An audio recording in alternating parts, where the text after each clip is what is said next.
My father was an airline ticket agent, and he started in the late 60s, wanted to be in the travel industry, and so the joke in our family was that when I was an infant, we had an airplane mobile above my crib, and so, of course, all I could do was eat, sleep, and drink airplanes when I was, just a kid.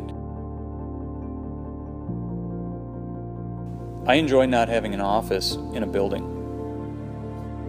It's kind of really hard to put into words, but to enjoy my office being up at altitude and the things that you get to see. Some people would think that, and maybe some types of flying are like this, where it becomes kind of mundane, kind of routine. But I can assure you that there's really nothing routine about aviation. Every day is a little different, especially when your destinations change. Sometimes you'll have a day where you'll take off and the weather is low visibility and low clouds, and it might take you till you're just about at your cruising altitude before you break out of all those clouds. And it starts out as something that's really, really dark, and then that moment that you break out of the clouds on top of that layer into bright sunshine, it's just an incredibly dramatic thing.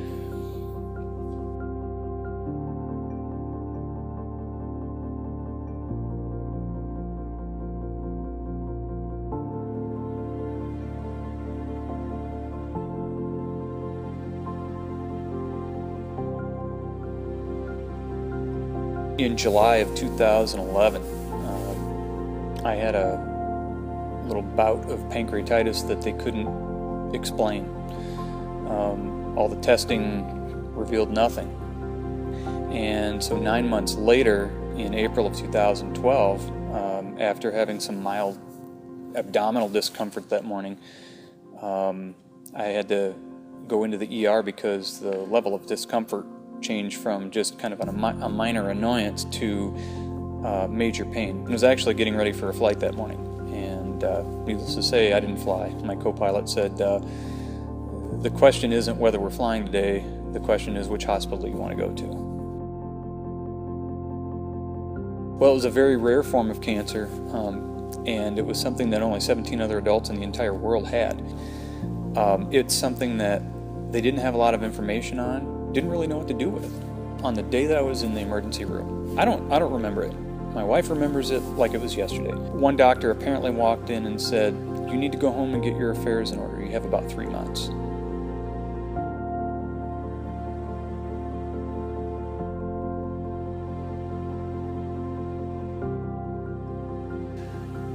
Our darkest moment was after the night that we got the diagnosis, or should I say the night that they found everything. There were a couple nights in a row where all we could do was cry out to God and to pray. We pleaded for His peace. Of course you ask for healing, but more than anything else, we needed His peace. And we knew we needed that. And when you ask for it, He gives it. And not only did He give it, but He gave it in such an overflowing measure that it's something that it's hard to put into words what that experience is like.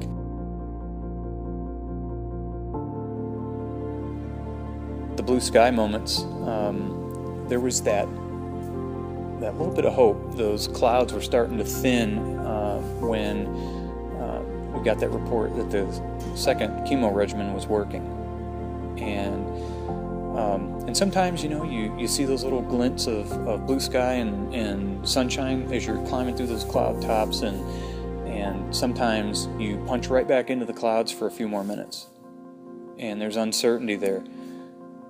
And then, when our surgeon put surgery back on the table again, that was another blue sky moment. And then after recovering from that second surgery, and after going through 2 more months of preventive chemo after that, it was pretty much blue sky right then.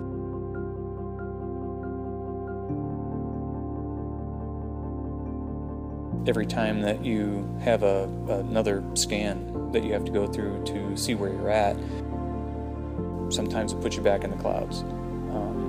But we haven't come this far to give up on trusting God for where He's taken us. When you ask for God's peace, and that's what we did, He will give it to you. Almost seems like you might have to struggle, kind of like Jacob wrestling for that blessing. But when you plead with Him for it, God will give that peace. Sometimes it's hard to trust, but as dark as the times were for us, we knew that all we could do was trust in Him and to hold and let Him hold our hand. That was all we had.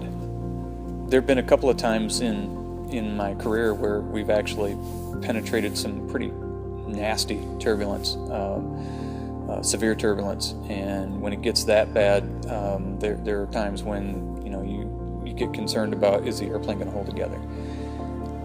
And God brought us through some pretty turbulent times. Sometimes it's black clouds, sometimes it's turbulence, sometimes it's both.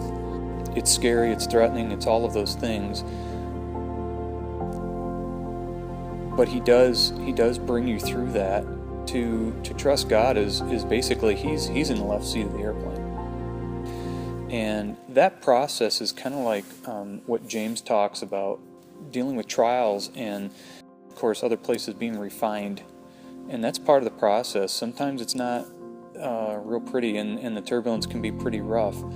I think the turbulence is a lot like a refining fire. When you're flying an airplane, and when you first learn to fly, you're flying in visual conditions. You're flying by sight, mostly. Your visual reference and those cues, and also your sense of motion, your kinesthetic sense. What feels right is part of what helps you control the airplane when you fly. One of the hardest things about flying by instruments is to trust your instruments and to trust that what they're telling you is correct. You have to sometimes ignore what you feel because and know the fact that what I'm feeling isn't right. I can't trust that. That's where it's time to shift from trying to do it by what feels right and what you think looks right to trusting. Maybe you have to give in and trust what God says in His Word. Maybe you have to. It may be as extreme as you have to let Him fly the airplane. And that's hard to do. It's hard to relinquish control. I can't do it unless I stay in the Word.